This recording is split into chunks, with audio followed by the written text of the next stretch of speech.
So I may mispronounce the name, but Thich Nhat Hanh,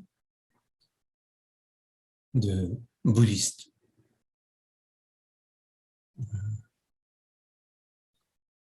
Vietnamese teacher, just passed.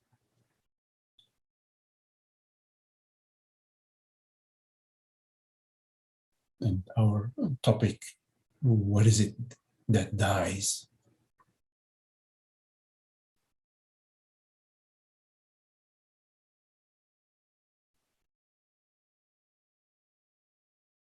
Who is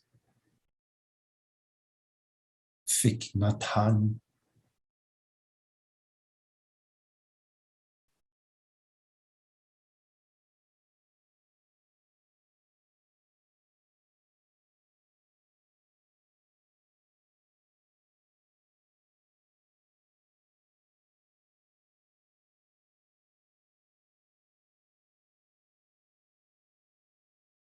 In this moment,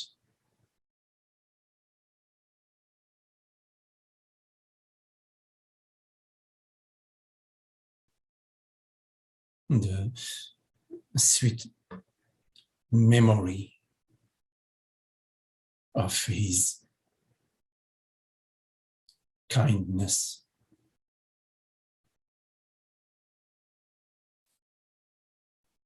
his caring, his love and devotion and dedication to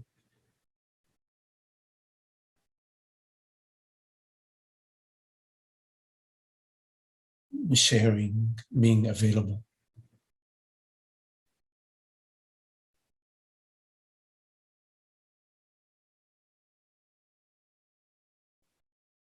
Is that a personal doing? Is that a personal thing?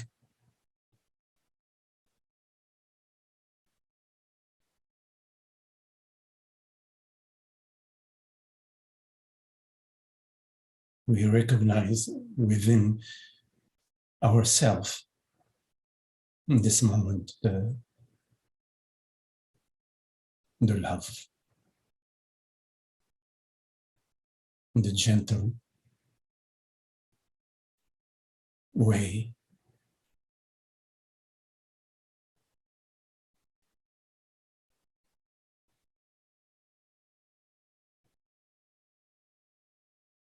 this recognition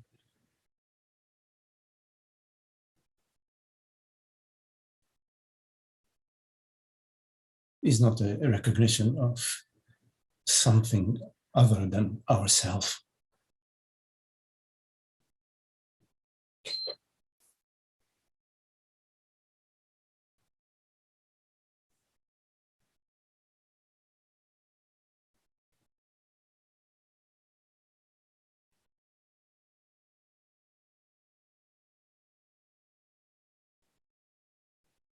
That within us which does not die,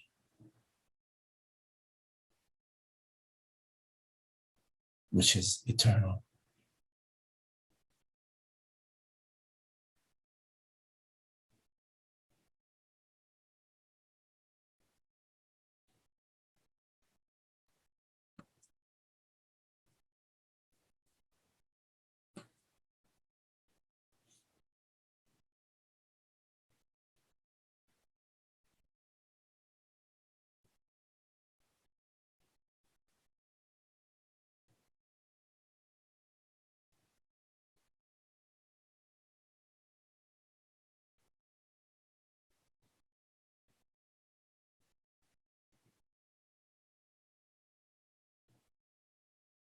An image appears and disappears.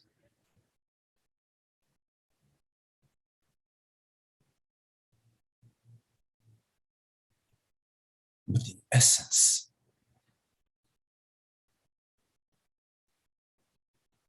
of all appearances,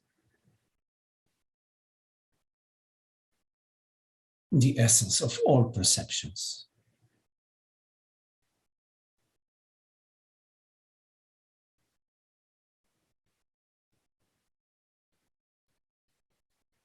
the essence of all sensations,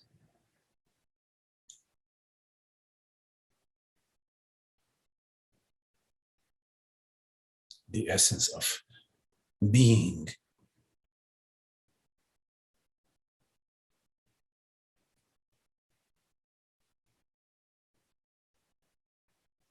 is being itself.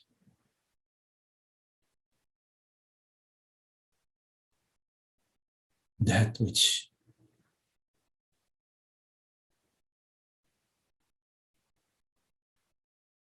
is the substance of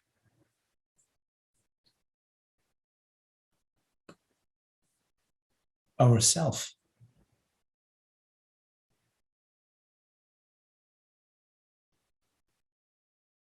our true self, our inner self,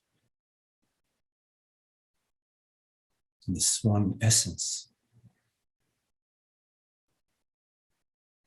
that Thich Nhat Hanh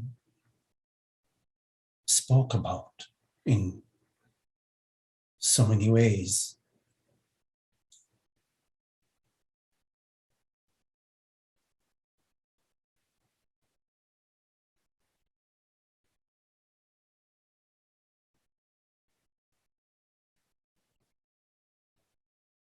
That which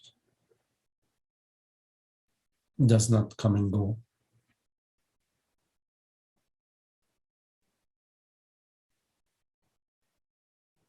In this moment, our very being.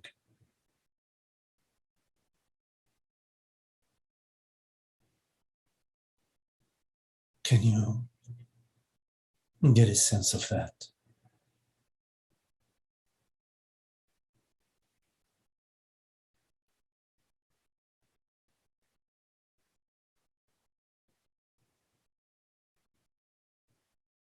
This inner silence, stillness, peace that has no cause, that has no boundaries, that has no center, no owner.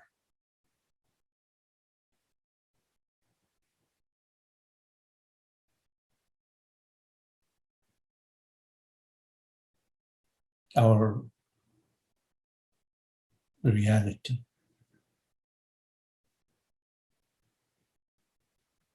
Can you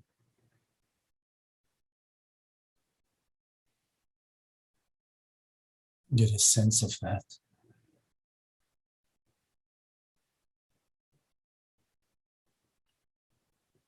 Irrespective of whatever thoughts and mind impressions are appearing,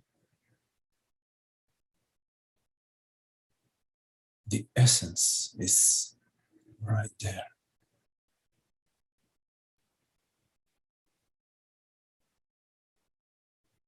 At the heart, at the core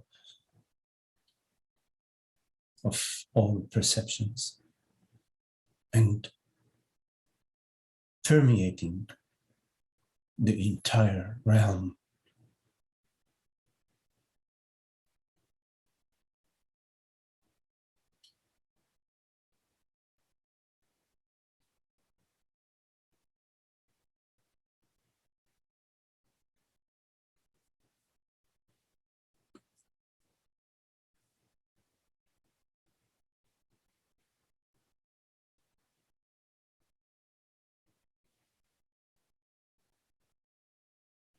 We are the love, the beauty that Thich Nhat Hanh spoke of and pointed at.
You do not exist in time.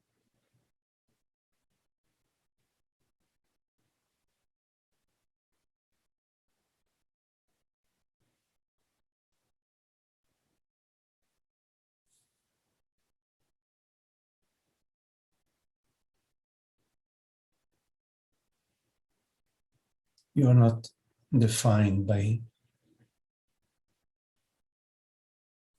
whatever you experience.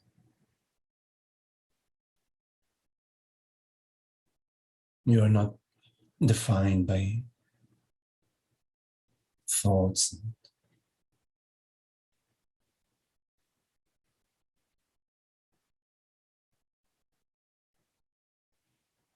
the past, the future.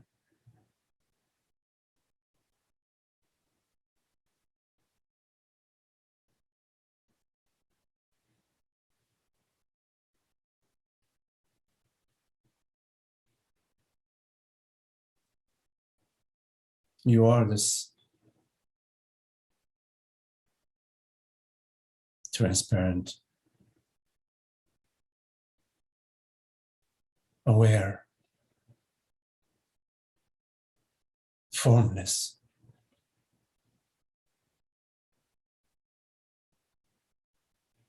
borderless, non-phenomenal presence,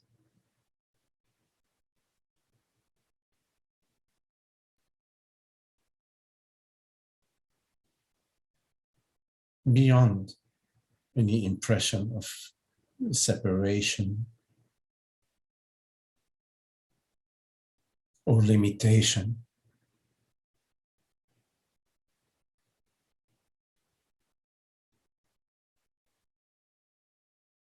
You are the ocean of love and beauty and fulfillment, joy.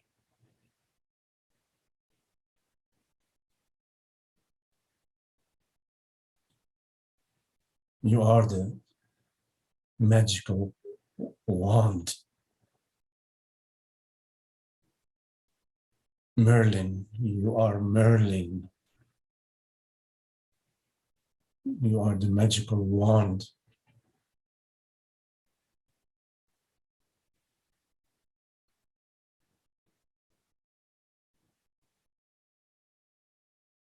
that transforms the world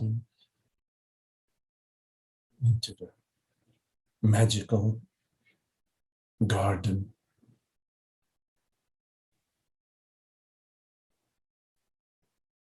which is your world,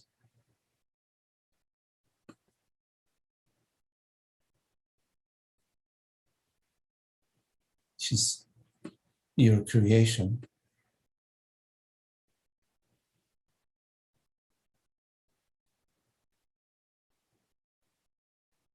moment by moment, you perceive freshly.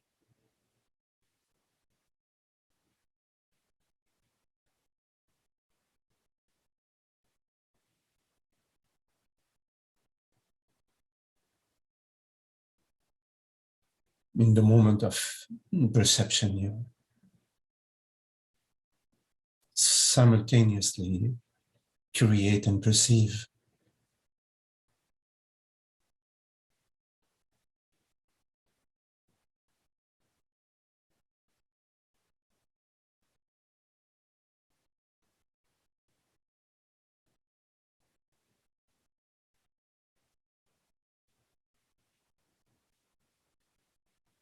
There's nothing outside of your creation that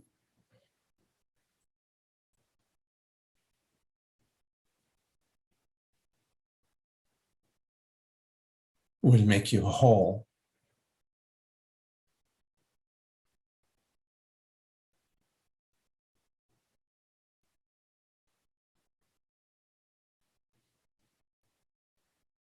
Because creation is in this moment of eternal being.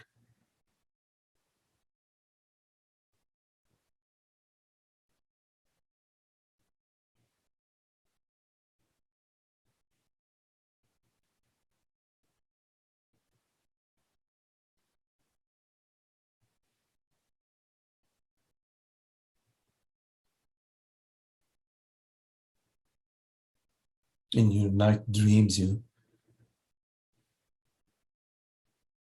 create infinite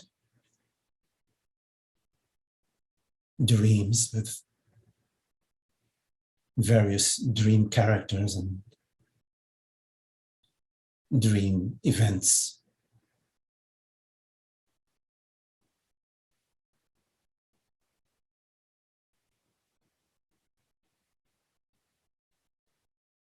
In your dreams, dream characters are born and die.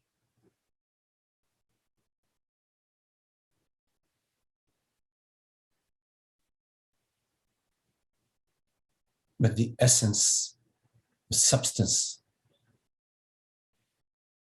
of your dreams,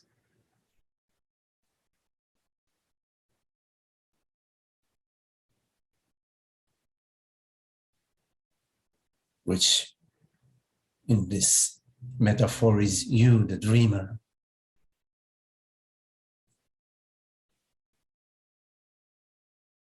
the essence, the substance of your dreams does not die.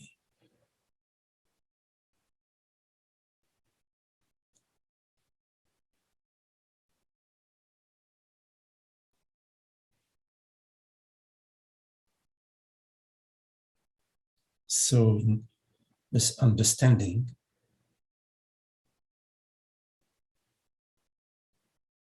we do not identify with any particular dream character.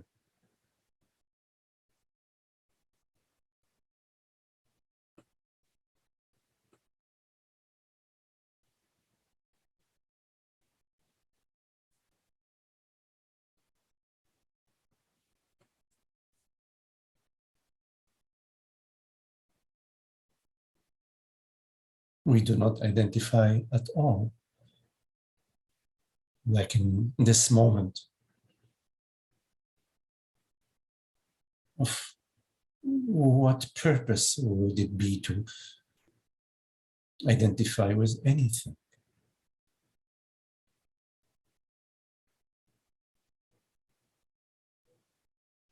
Identification is a mental process, a conceptual process.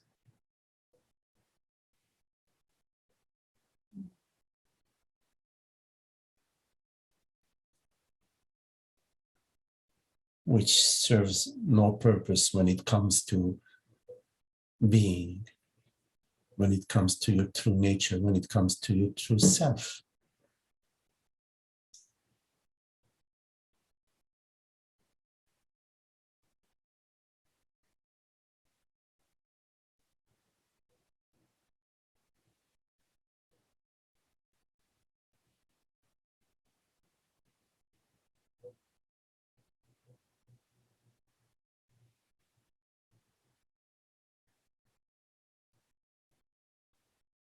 Look at how a river flows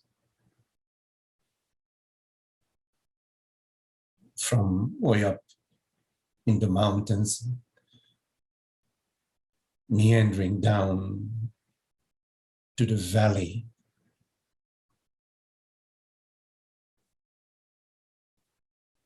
flowing, stream flowing.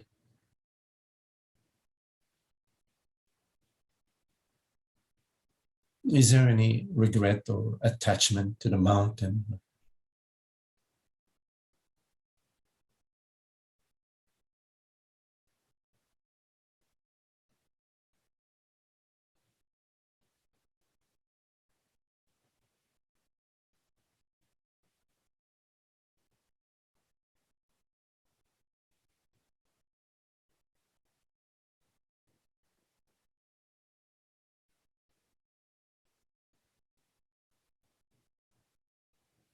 Your experience, perceptions, sensations, thoughts, memories, feelings. They're like a stream that's flowing through you.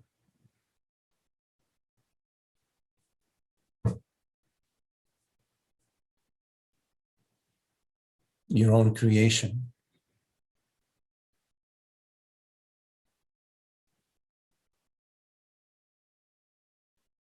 And there is only one perceiver.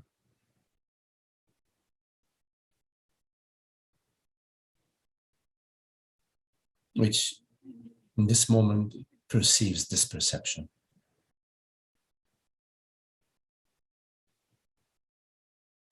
And this perceiver in this moment is beyond world, body, mind, is beyond birth and death.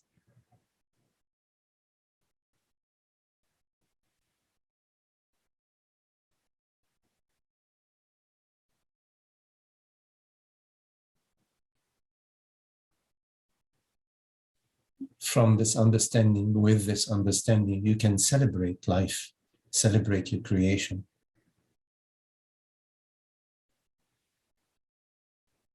Without attachment, playfully, freely.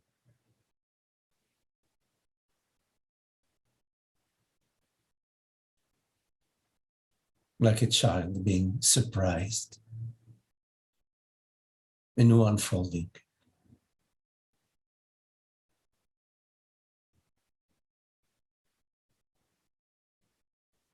Something seems to end and something new seems to appear. But with the innocent eyes,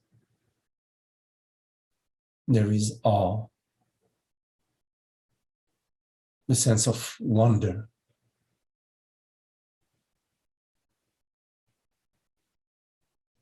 And always a giggle somewhere, a giggle.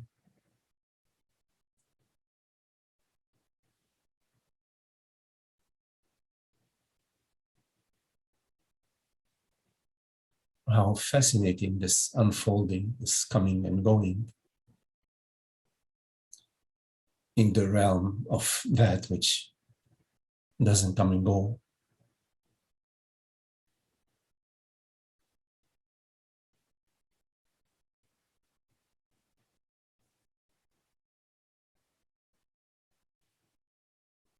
So we live playfully.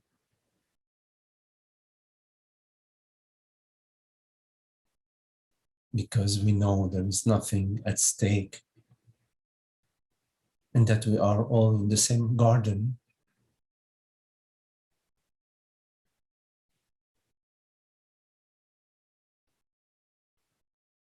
And the way we play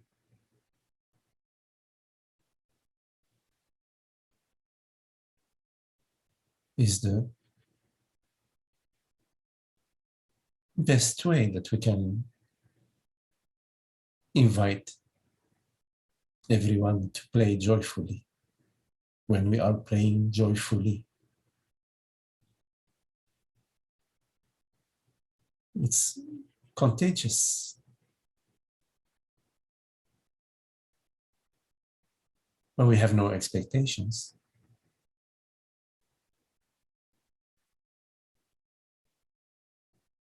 We have no conditions. We sing our song and then we listen to the echo of our song into distance.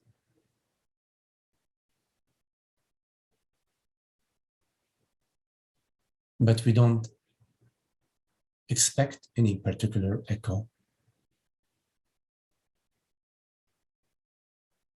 We may even recognize that everything that we experience is the echo of our song.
Okay, if you have any questions, anything that you would like to explore,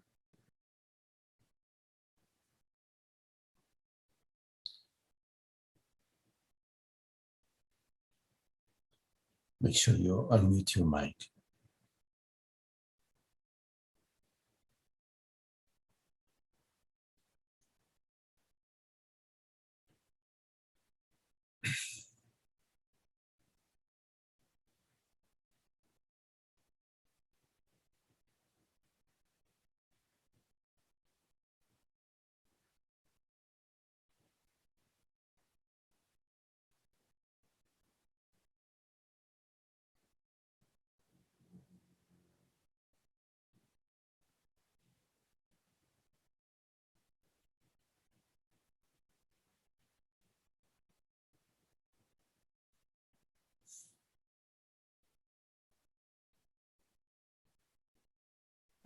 Hey, Maggie, quick question.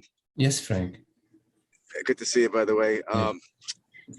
So yeah, this is a kind of a very basic question, but it really keeps coming up, and I've heard different people say different things about this. But so here's the question: does consciousness have any attributes or qualities, or is it just an awareness? Mm. That's my question.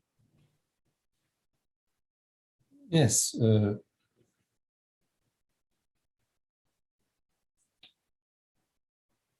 The consciousness is that which is eternal, which is real, reality of everything. There is nothing outside of consciousness. So when we refer to consciousness, there is an experiential aspect of consciousness, which is our direct experience of perceiving. So consciousness perceives. Now, it perceives through various mechanisms and also without any mechanism. It perceives itself via knowing itself. So perceiving is an attribute of consciousness. And the experience of beauty via perception, the beauty, the perception of the world, perception of the experience of beauty is also an attribute of consciousness where we're perceiving via fresh eyes. As consciousness, there are no conditions or no judgments or no, it's just a fresh looking. So we perceive like children, they perceive a small pebble or an ant or a caterpillar. They perceive the entire universe. They perceive the beauty in the pebble, in the butterfly, in the reflection of the sun on the surface of the pond. So beauty is an attribute of consciousness. And understanding, wisdom. Understanding is the inherent knowingness of reality, the reality of consciousness, of awareness. The understanding that awareness is real and is the only reality. This experiential understanding is the dissolver of ignorance, the dissolver of falsehood, the restorer of wisdom, this understanding. So consciousness, one of the attributes of consciousness is understanding or wisdom, which is the knowledge about truth, the knowledge about God, the knowledge about reality. Now, freedom is also an attribute of consciousness, where consciousness knows itself as unbound, limitless, unopposed. And happiness is also an attribute of consciousness, where consciousness knows itself as everything, as nothing, and as everything, meaning nothing lacking, the absence of desire and the absence of sense of lack, which is happiness. Love is another attribute of consciousness, where consciousness knows itself as non-dual, meaning one. Oneness is the experience of love, where the seeming duality, the seeming multiplicity is experientially known to be the wholeness, the oneness, which is the experience of love. Creativity, creation, is another attribute of consciousness. But consciousness creates out of its infinite omnipotence, infinite dreams in the night dream, and infinite states, not just the human states, but infinite states in infinite realms. Eternity is another attribute of consciousness, where consciousness, being the only reality, does not exist in another realm, which is the realm of time. The realm of time exists within consciousness. Consciousness is free from any boundaries, from any definitions, from any container, and is not contained in time, which is the attribute of eternity. And infinity is another attribute of consciousness, where consciousness has no borders, which is an aspect of consciousness, of the freedom attribute, infinity and freedom.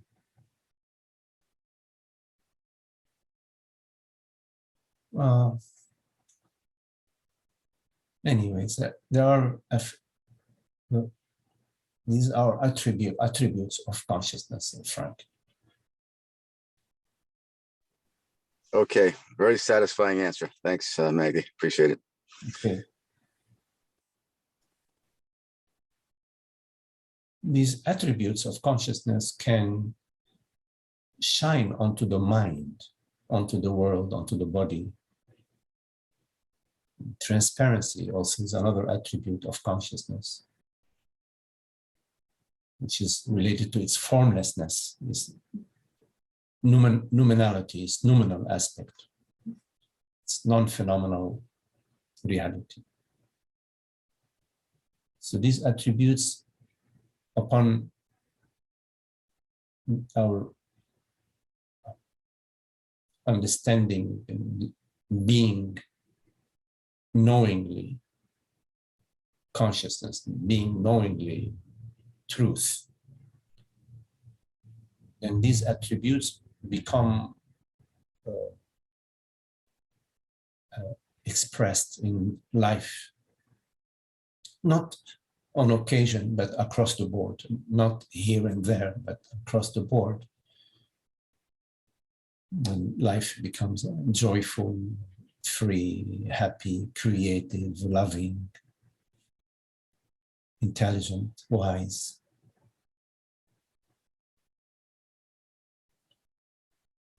while in ignorance about the reality of consciousness, on occasion, we experience love, we experience joy, we experience happiness on occasion, fleeting moments. And then we are back into the belief and feeling of being separate. So the inquiry into the reality of consciousness and into the falsehood of the belief that I am a person, a man, a woman, a teacher, a business person, whatever. Upon the inquiry into the belief and the feeling that I exist in time, I'm born and I'm subject to the past and past trauma and my future hopes and something, I'm doing something now that's going to make me better, me being still the storyline. So the inquiry into that, seeing through the illusion of that,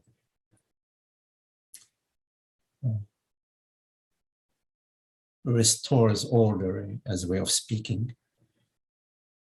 And rather than having fleeting moments of peace, joy, and happiness that are as a result of experiences or phenomena or relationships, then your experience is that of causeless freedom, joy, peace, happiness, love, and beauty.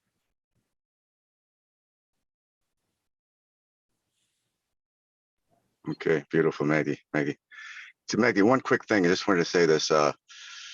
So I've come to see that, some of my fears when I share on meetings like this is feeling of being judged. I'm sorry. Can you repeat? Can you repeat that? I said some of the fears I've had in sharing in meetings like this, asking questions, is the feeling of being judged. Oh. Because I do enough of that on my own. I judge myself enough, and I'm getting a lot better at that. It's 100% a self-inflicted situation. Yeah, it is, and I see that, and I've gotten like 80% better than I used to be. So that's great. I'm very thankful for that. Yeah. Yes. But the reason I'm bringing this up is because I've come to realize that there are actual people who do judge us on these meetings, and I know this because I got a text today kind of saying something about that. And I just wanted to bring this up because I don't want to run away from these meetings. I want to make sure that I feel safe on these meetings and I can share what I want to share without being criticized by anybody else, because I do enough of that on my own. Yes. So I'm just putting it out there to say that whoever's doing that, and they know who it is, to please stop doing that, because it makes us feel really unsafe on these meetings, and it's really, really uncalled for. Because this is a place of love, sharing our true self, which is oneness and love. And to have, to get a text from somebody who's really making fun of somebody who's sharing, and somebody who's just lost their mother and it was sharing their heart out, it made me feel really, really uneasy and unsafe. Oh. So I just wanted to put that out there. Thanks, Magdi. Yes, Frank. Yes.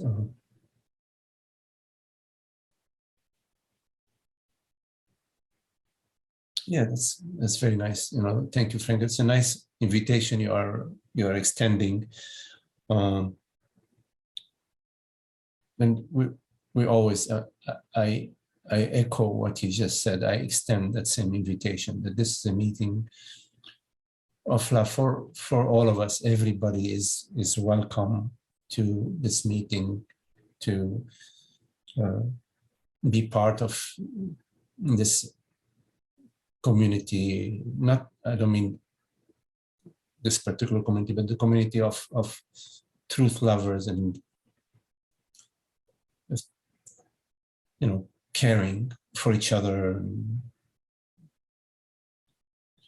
and exploring truth.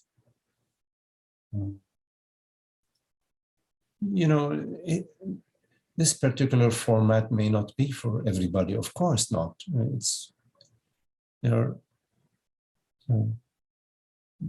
God's garden is infinite. And wherever you are happy to be, wherever you are happy to explore, to dance, to share yourself, expose yourself, whatever resonates for you is a good place for you to be.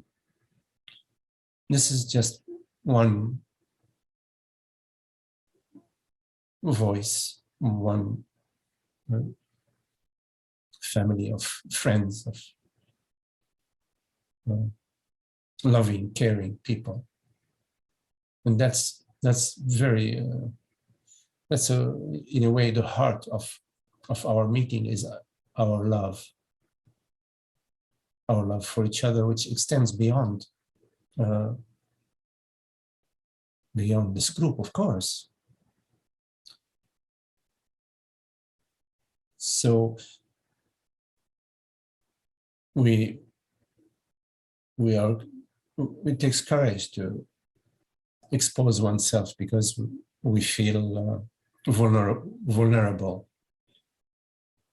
But because we are coming together here as friends, we invite each other to explore our freedom. And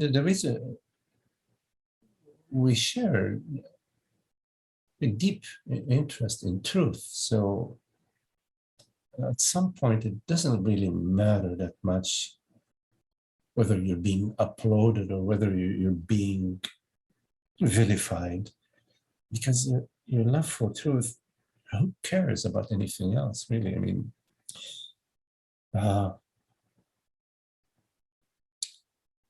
mean, so often throughout my life, and have been judged, criticized, and ridiculed, but I didn't really care. Somehow I didn't care, because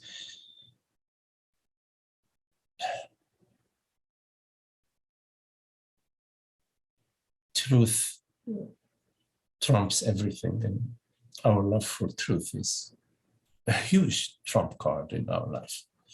Huge. Can't compromise that. Can't compromise that for anything. To please people, who cares? I mean, that's like my least interest concern. I share what I share. Every one of us shares what he shares, out of our understanding, out of what we are looking at, what we're experiencing right now, and we share it together so we can look at it together. And like sitting together around the fire and the campfire.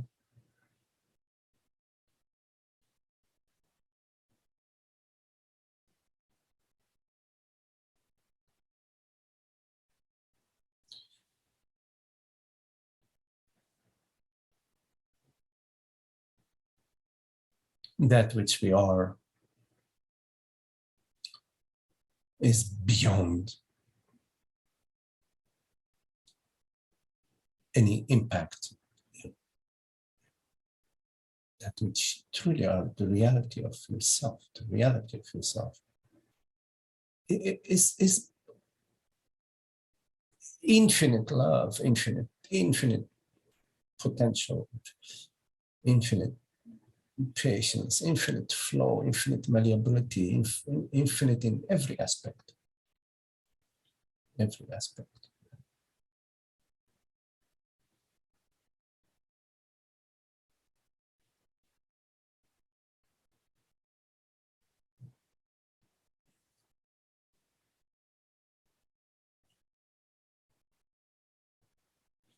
slowly, the me impression, like you were saying, Frankie, become more and more happy. The me impression of being a separate being, slowly, it dissolves like an iceberg. The sun the love for truth, the sun shining onto the iceberg.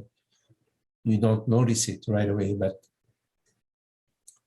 after a while you say, oh my goodness, this iceberg has become smaller, and the submerged part of the iceberg, as the iceberg is melting, it less and less of the submerged part is less and less of it. And at some point, it's just the ocean.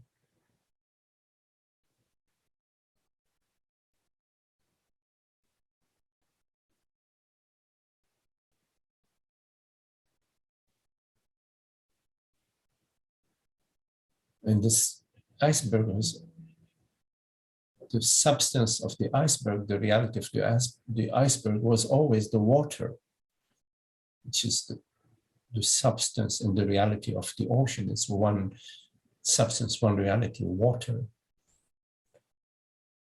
The feeling that I am an iceberg, and this particular iceberg is just a sensation. It's a flicker of the field. It's sort of like an impression.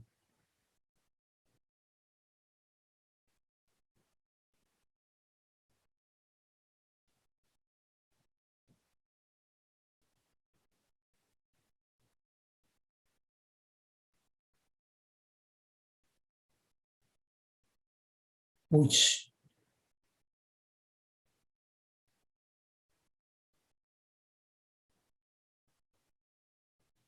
slowly is seen as just like a movement in the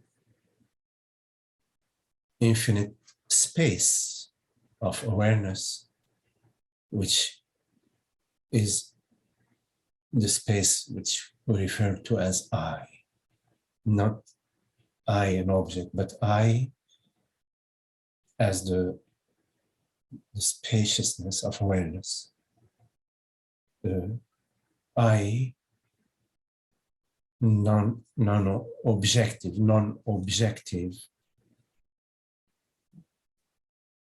the reality which perceives it.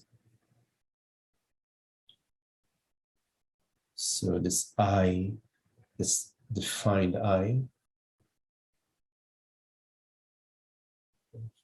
sort of gets more and more relaxed into the spaciousness of I. Like the iceberg slowly becomes relaxed in the ocean.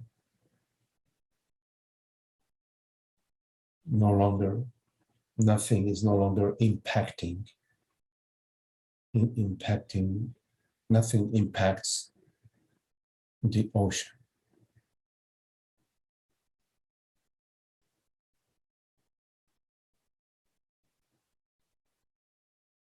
It's sort of an openness, not something that I am doing. It's just sort of, there are no doors, no gates to I, to being. So because it's open, in this openness, there isn't like something else, like the you is an appearance in this openness, but the you that appears, or whatever that appears, is made out of that space, like a rainbow. A rainbow is made out of the light, all the light, that light itself appears as a rainbow. When you go to the rainbow, it's light, it's light. So all the appearances are like that, like the thunder. The thunder is that spaciousness of silence, of stillness, and that stillness and that silence at a certain location appears as thunder. When the thunder goes away, then it's back to the silence, and then the silence goes again, becomes thunder. But the silence and the thunder are not like two. It's not like something else than the silence, which is the thunder. The thunder is the silence itself taken on the form of thunder.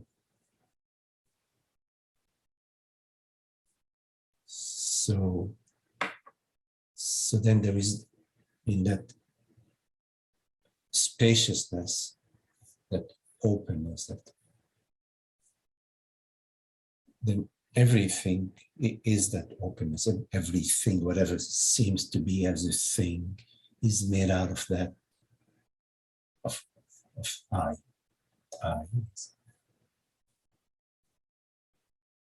Then there is nothing opposing I. There's nothing that opposes the spaciousness, the peace. Nothing is opposing it. So, but when the thought arises, oh, I is this iceberg, I is this man, I is this person, I is these feelings, blah, blah. When that arises, then it's a different scenario. It's no longer I as everything. It's now I as somebody that is offended, is hurt, has his past trauma, is not being loved, is being lied to, blah, blah, all of that, But that I, as if I am this iceberg, is an imaginary, is like the water saying, okay, now I'm no longer water, I'm an iceberg. I'm an iceberg, and iceberg is, okay, there is an iceberg floating in the water, but the iceberg is not the water. The iceberg is the iceberg, and the water is the water. The ocean is the ocean, the iceberg is the iceberg. I am me, and then there is God, there is a soul, whatever, there is mind, but I am, the iceberg. See.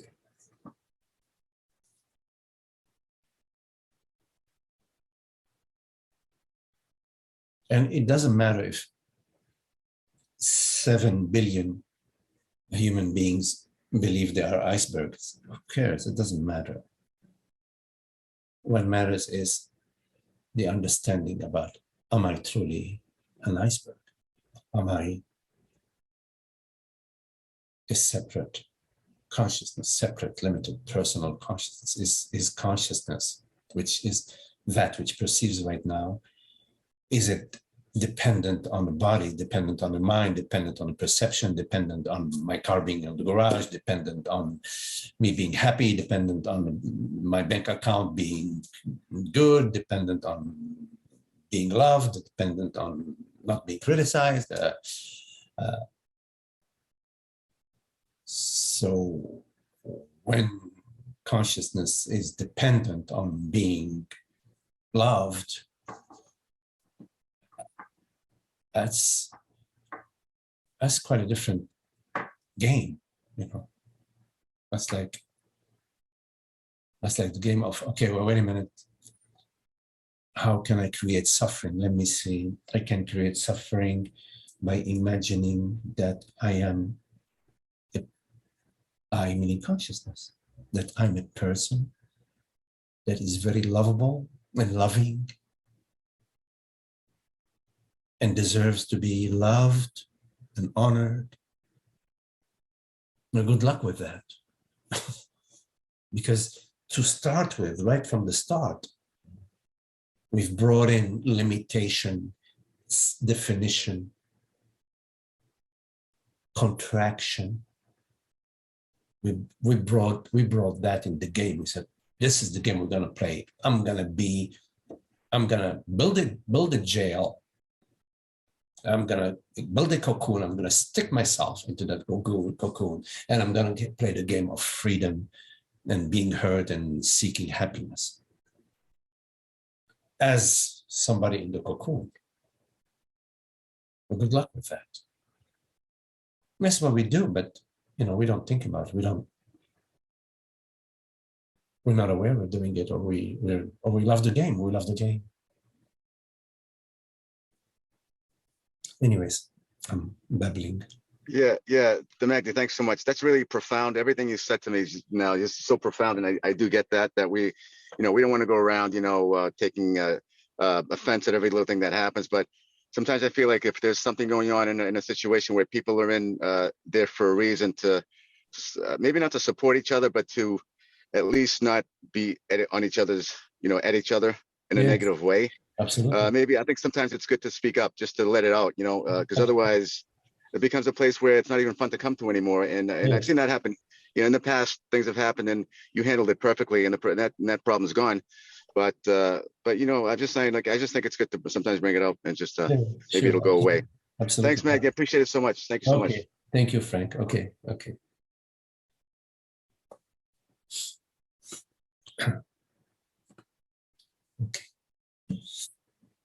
Any questions?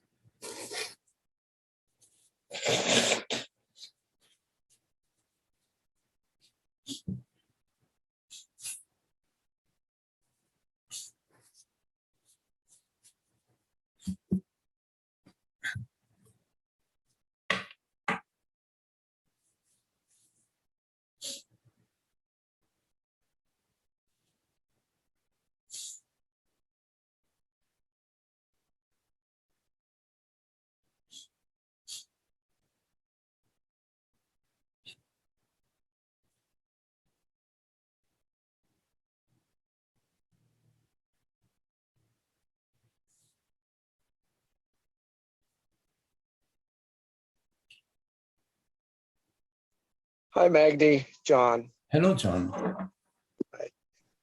I just want to say, times when Frank shares, he's sharing a lot of my stuff as a personal entity and ego and so forth and so on. But I this week have had to. I'm sort of forced to, but also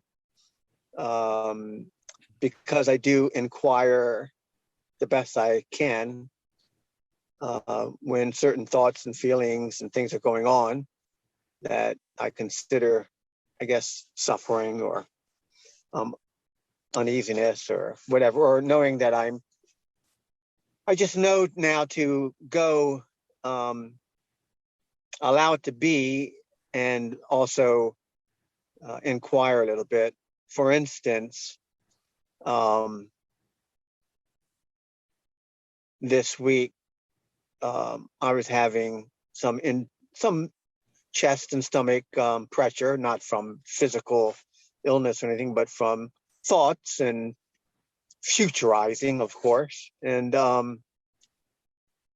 but I just it used to be that I would fight that or say, oh, I've got to inquire to get rid of it. But now because I've been in satsang for a while, I think that there's a part of me now that certainly has learned and also experienced that there's no point in trying to fight it. That's just sort of creating more of an ego and an entity. But I do inquire.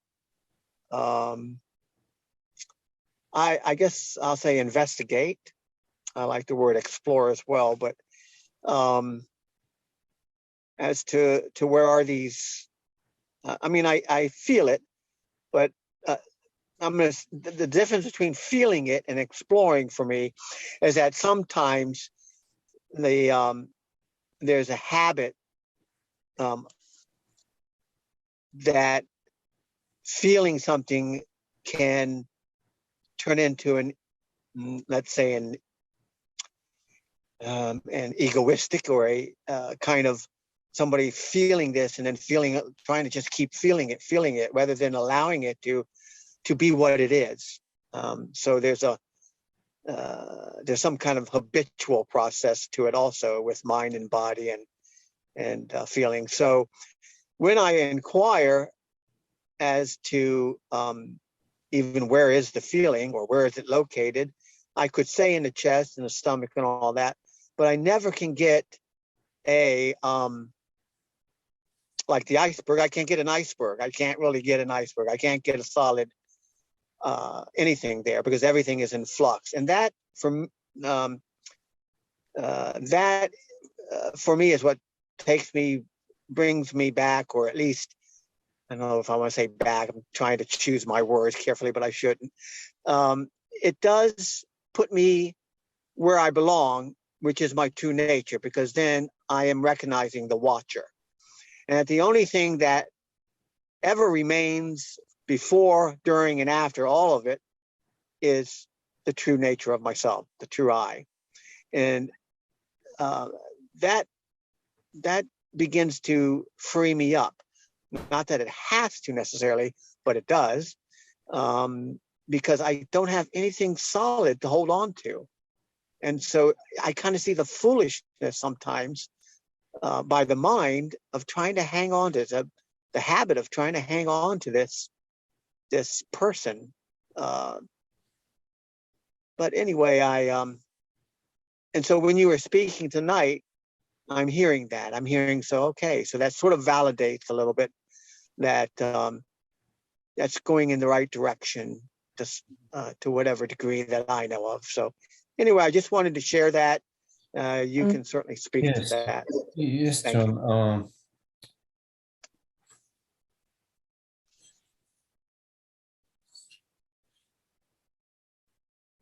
So the viewer, the perceiver, I, the perceiver, the viewer,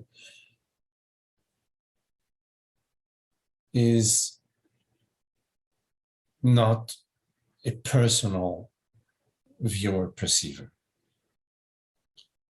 Yes, I'm perceiving sensations, I'm perceiving feelings. I am the perceiver. So I'm not like defined by the feelings, yes. I'm not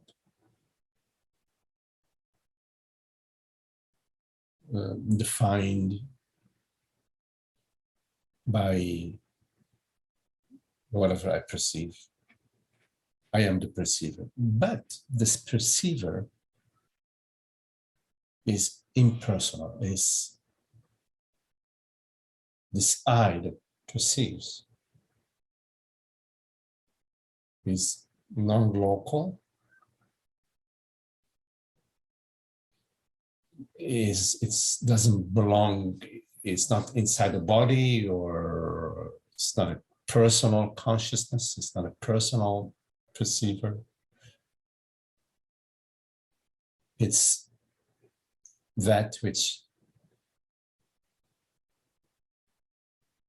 is real in this moment, that truly perceives, therefore is true, is real, that really perceives, that is real.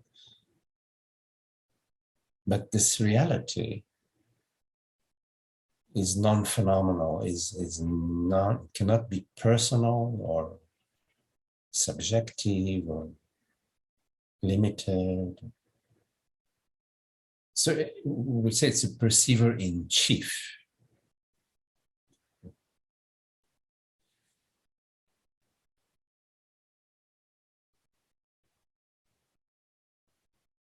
So consciousness is real, absolutely. Consciousness perceives, I perceive, beyond any doubt. But that which perceives, this I, is universal. Well, they say is no evidence that it is personal. because there are no boundaries, not about around your feeling, of course, around your feeling. It's not opaque. There are no ice. There's no real iceberg. But I'm talking about the perceiver itself now. The perceiver itself, the reality that perceives, is nowhere where it begins and ends. It's neither tall or short, neither female or male, neither dense, opaque or non-opaque. It's neither blue or green or it's absolutely undeniable. What would deny awareness? It's impossible. It's an impossibility. Awareness cannot deny itself. What else could deny awareness? Thought? Thought is an appearance within awareness. Because what is thought without awareness? Just a floating thought out of a random space. So awareness, the reality that perceives, there's no evidence whatsoever that it is limited in any way. So yes, that which you perceive, the sensation, is not an iceberg, but that which perceives is not personal. So it is not you, John, that perceives. It is infinite awareness,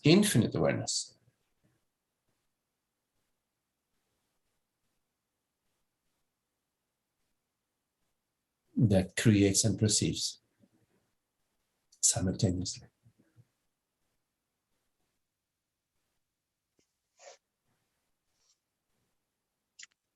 So, Magdi, that's why I think, well, I'm pretty sure of it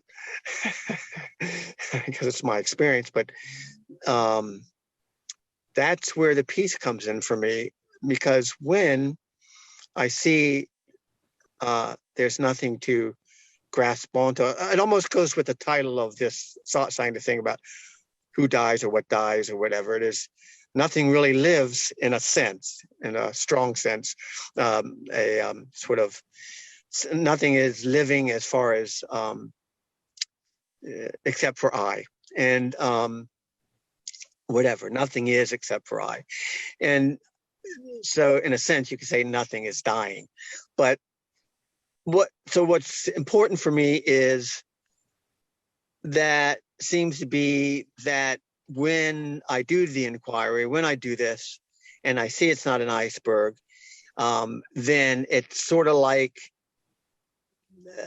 actually, where did I read this? Probably from one of Francis Lucille's books or whatever. But it's the he talks about in his Eternity Now about the old 20th century, I think he said, print or something, where there's an angel in a tree and you don't really know the angel till somebody points it out, or at least tells you how to look for it, and so forth and so on, or that it's there. And then eventually you see it all the time, or, it's always there, or it becomes the forefront instead of the background. Mm-hmm. And I think in a way this is part of the inquiry. And for me, that seems to be where the peace comes from, because it is recognizing the non-phenomenal self. And there's automatic peace. It's not bad, good, or whatever. It's just stillness, peace. There's no bad, good, or anything really. Yeah. So yes, the non-phenomenal self, yes, is yes. Your very self. Your very self, meaning the self that you refer to as I, and is the self that everyone refers to as I. Yes. And so it is the experience of peace as there's one reality, unopposed. There isn't the A faction and the B faction. Yeah. The trouble, I'm sorry, I was just going to say, I think it's important for me to say that so many things are conceptual in the beginning, in hearing the non-dual, let's say perspective or whatever, or teachings or whatever, and reality. But a lot of things are perspective, and the sort of old self, or the body mind stuff is, and strong, and with certain things in life, they certainly can reappear very strong. However, at the same time, this is even more important, it seems like, if I think about it, or sometimes I just do it because I guess I know to do it. There's nobody doing it except, I don't know, but it's I just know that a lot of things are more conceptual, and so it's not so easy to just say, oh, I'm just a self, and nothing bothers me, and nothing touches me, and so forth and so on. So Yeah. I just wanted to mention that. Yeah, in our confusion, we attribute reality to physical, to the world. We attribute reality to the body, the brain. We do not attribute reality to awareness, to consciousness. In ignorance, reality is a material me, is a material world, is a material body, is a matter, and consciousness is, a nice, concept. Yes, consciousness is this and that, but it's still sort of, a consciousness is not really real. But it's nice to think about it, because the human form, the human body, the object with the reality, we can think about, we can conceptualize consciousness. That's in ignorance. While when we look at our direct experience, realize, wait a minute,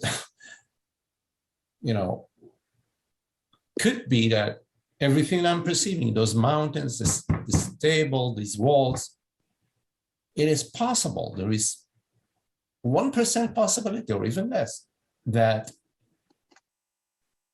this is a dream. Because in the dream, in the night dream, I mean, you could be swimming in the Mediterranean, and having a good time in the French Riviera, and it seems to be very real. It's only when you contemplate the reality of your dream, you realize, wait a minute, no, that good vacation I had in the Riviera, here I am, I'm not in the Riviera, So when we contemplate, when we take a look at the reality of our experience, we find that the reality of our experience is not phenomenal. Yes, there is a world. Yes, there is the fire. If you put your hand in the fire, you don't go, ouch. Yes, there is the sunshine and the wind and all of that. There is the cosmos. There is the electromagnetic fields, etc. But reality is in this moment and every moment, because we cannot contemplate reality in thought. Well, let me think about reality. Maybe in the year 2089, reality will be this and that. In the year 500 BC, reality was that. No. So in the moment, in this, whatever is real has to be real right now. And that which is real right now, yes, consciousness, is not phenomenal. So slowly we realize that the model we were using of having a conceptual understanding about consciousness, that's BS. There's no conceptual understanding about consciousness. There is a lot of rubbish, narratives about consciousness. The understanding about consciousness is not via thought. It's via the direct knowingness of the I am, which is that right now, which is, that right now, which is not the body, is not the thoughts, is not their appear and disappear like in it, but that which is, therefore, which is real, which is the substance of all these images and all these thoughts and all these sensations, that which is the reality and the substance of experience, is invisible, aware presence, is the aware presence, the I am, that which is directly knows it is, and is aware that it knows. So it's whatever it is that is, whatever it is that is the reality.